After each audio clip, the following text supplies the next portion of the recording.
এই যে এই ম্যাথটা দেখেন, এই ম্যাথটা, এই যে একই চৌবাচ্চা একই, এটা কিন্তু একটু স্টার চিহ্ন দিবেন।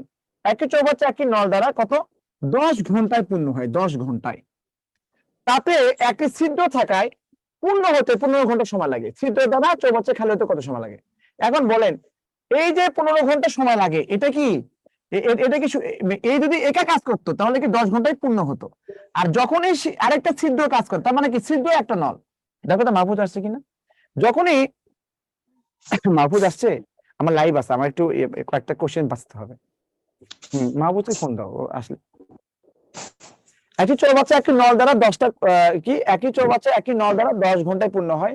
তাতে একই ছিদ্র থাকায় পূর্ণ হতে 15 ঘন্টা সময় লাগে।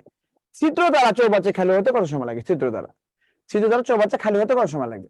তার মানে এটা কিন্তু মানে এই নটাও কাজ করে এবং ছিদ্রটাও কাজ করে, বুঝতে পারছেন? এই জন্য এটা 15 ঘন্টা বেশি সময় লাগে একসাথে। এটা কিন্তু টোটাল, কিন্তু এটা মূলত হচ্ছে, দেখেন এটা মূলত কত 1/15 অংশ, দেখো তো 1/10 অংশ। বলুন তো বড় কোনটা?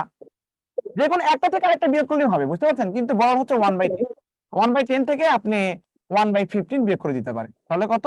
তাহলে ছিদ্রটা বের হয়ে যাবে। ছিদ্র মিলে হচ্ছে এত অংশ করে, আর ও একা করে এত অংশ। তাহলে এটা থেকে এটা বিয়োগ করবেন, অথবা এটা থেকে যে কোনো একটা থেকে বিয়োগ করে ফেলবেন। কি আছে? ওই লাইভ না থাকলেও যে এমডি স্যার নেওয়ার কথা ছিল, তো ওর পরিবর্তে আমার নিতে হবে।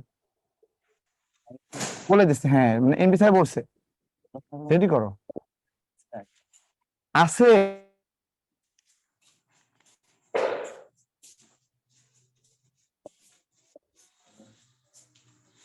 তার মানে কত 30 মিনিট লাগে, তাই না? বলেন এটা ক্লিয়ার কিনা বলেন।